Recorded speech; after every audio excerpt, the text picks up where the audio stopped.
विनोद नाम का एक लड़का जो कि कानपुर से दिल्ली की तरफ जो है वो जाने वाला था। तभी वो रेलवे स्टेशन में जो है ट्रेन का इंतज़ार कर रहा था।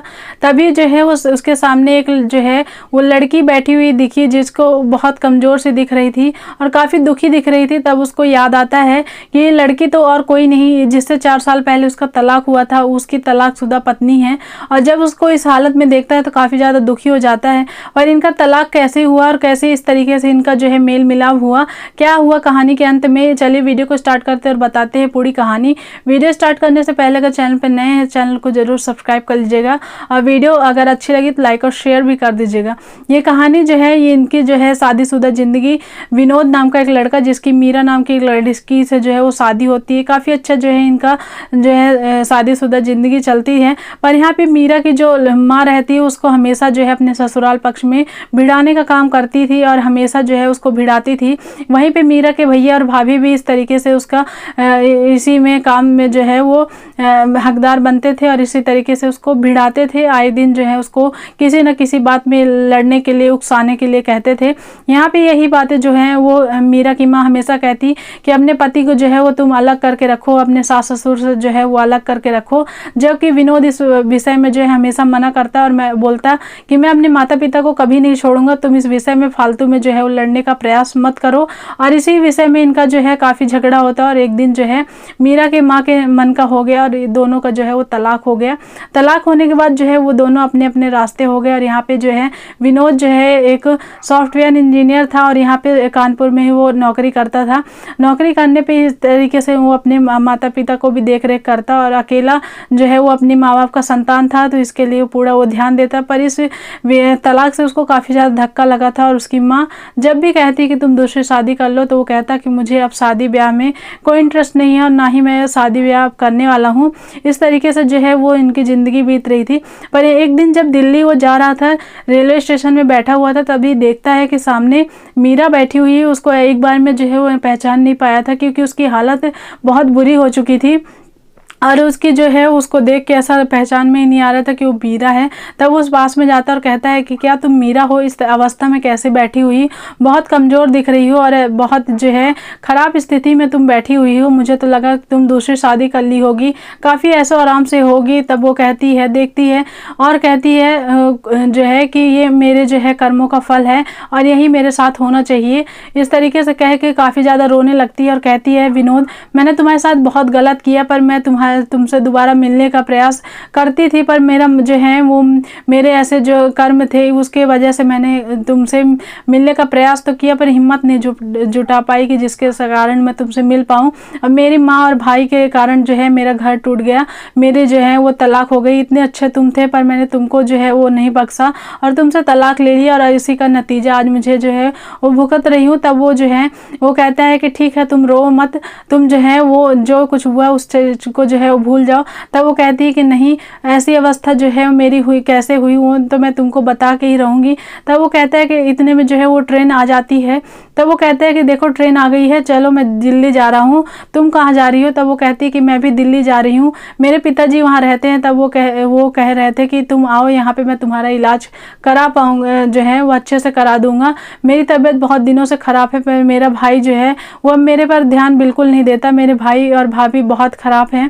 मेरे जो तुमने जो है तलाकशुदा में जो भी तुमने जो मुझे पैसे दिए थे वो भी सब उन्होंने हथियार दिया और सब पैसे मेरे से छीन लिए गए। और मेरी माँ जो है वो तब वो विनोद जो है वो कहता है कि तुम्हारी माँ कहाँ है। तब वो कहती है कि मेरी माँ की जो है 1.5 साल पहले ही मृत्यु हो गई है, इसीलिए मैं और अकेली हो गई हूँ और मुझे अब सब चीज़ें जो हैं वो समझ में आ रही है कि किसने मेरे साथ कैसे व्यवहार किया और जो है अपनी ज़रूरतों के हिसाब से मुझे जो है वो तलाक तुमसे लेवा दिया, क्योंकि तुम बहुत अच्छे थे और आज तक मैं इस चीज़ों का जो है भुगतान कर रही हूँ। तब वो कहते हैं कि ठीक है ट्रेन में चलो बैठो। तब वो कहती है कि मेरी तो जो है वो जनरल में नहीं, स्लीपर में जो है मेरी वो टिकट है।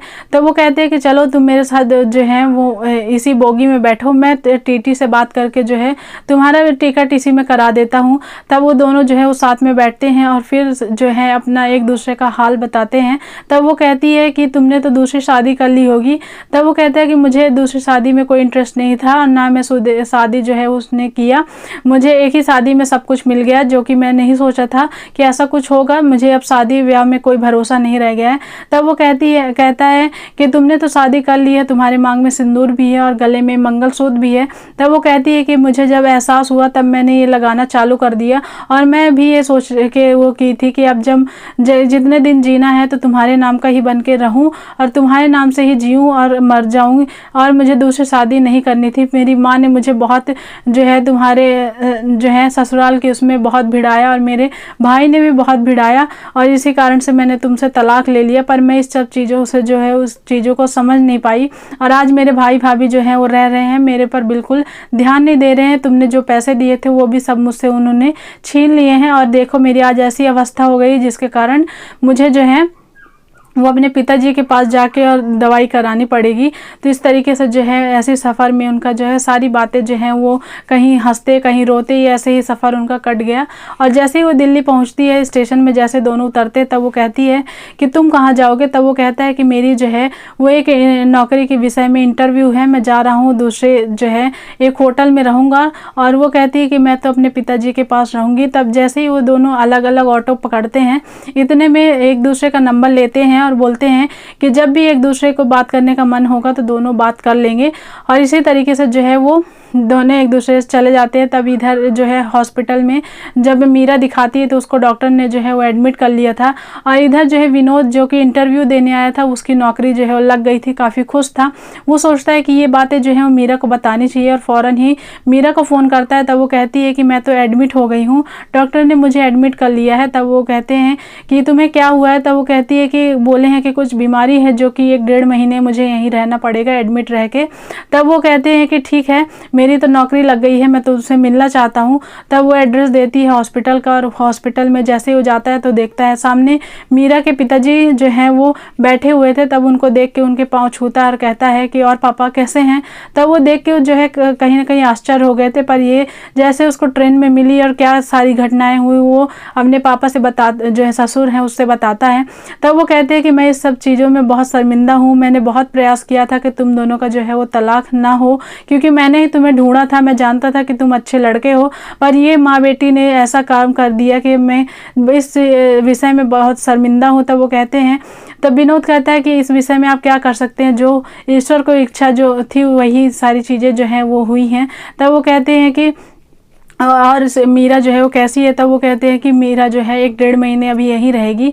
तो वो पूछते हैं कि तुम किस विषय से यहाँ पे आए हो। तब वो कहते हैं कि मुझे जो है मीरा यहाँ पे मिल गई थी और मैं जो है एक इंटरव्यू देने आया हूँ, जिसके कारण मेरा जो है वो सैलरी बढ़ के अब मेरी यहीं पे जॉब लग गई है।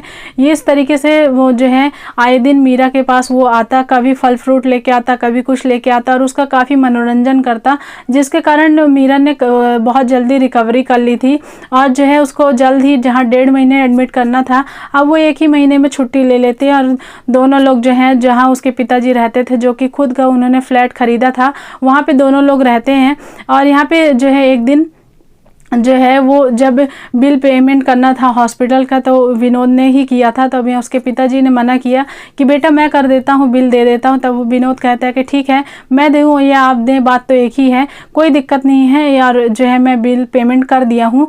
ये इस तरीके से दोनों लोग जो हैं वो उनके फ्लैट में रहते हैं और हमेशा विनोद जो है उसके घर में आता था। इस तरीके से जो है उनका रिश्ता फिर से एक दूसरे को समझने लायक बन चुका था। और यहाँ पे एक दिन जो है वो काफ़ी ज़्यादा रोने लगती है और कहती है कि मीरा कहती कि आप इतने अच्छे हैं, काफ़ी देखभाल मेरी पहले भी करते थे और आज भी करते हैं, आपको कोई मुझसे नाराज़गी नहीं है और मुझे जो है ऐसा लगता है कि मैंने बहुत बड़ी गलती कर दी है, मुझे हो सके तो माफ़ कर दीजिएगा, मेरी बुद्धि भ्रष्ट थी जो मैंने आपको इतना दुख दिया, इतना तकलीफ़ दिया। तो वो कहते हैं कि हो गया, जो होगा वो उसको तुम भूल जाओ और ऐसा कुछ जो है जो होता है अच्छे के लिए होता है और अब तुमको एहसास हो गया तो शायद है कि अब जो है वो ज़िंदगी अच्छी चले। तभी वो जो है विनोद जो है वो मीरा के पापा से कहता है कि मैं मीरा से फिर से शादी करना चाहता हूँ, अगर मीरा को मंजूर हो तो। तब यहाँ पे मीरा काफ़ी ज़्यादा खुश हो जाती है। फिर यहाँ पे दोनों लोग जाके जो है मीरा के पिताजी भी रहते हैं और दोनों लोग जाके मंदिर में जो है शादी कर देते हैं। और शादी करने के बाद मीरा को जो है वो जो विनोद है वो अपने घर लाता है और घर में जो है उसके सास ससुर देख के खुश हो जाते हैं और ये सोचते हैं कि चलो किसी से किया पर मेरा बेटे का संसार जो है वो फिर से तो बन रहा है। अच्छा है कि अब ये जो है सारी दास्तान जो है बताता है और मीरा भी सभी से माफ़ी मांगती है और कहती है कि अब मैं ऐसे कोई कदम नहीं उठाऊंगी जिससे आप लोग को दुखी हो, आप लोग को दुख पहुँचे, और मैं अब आप ही लोग के उसमें जो है वो काम करूँगी, जो आप लोग कहेंगे उसी तरीके से रहूँगी और कोई दुख देने का प्रयास नहीं करूँगी। इस तरीके से सभी लोग हंसी खुशी इस शादी से जो है संतुष्ट हो जाते हैं। ये जो कहानी है इस तरीके से जो है ऐसी घटित हुई। इस वीडियो में आपको क्या जो है सीखने को मिला, इस कहानी में को क्या अच्छा लगा ज़रूर कमेंट करके बताइएगा। मिलेंगे कल के एक नए वीडियो में, तब तक के लिए bye bye. Thanks for watching. Thank you, धन्यवाद।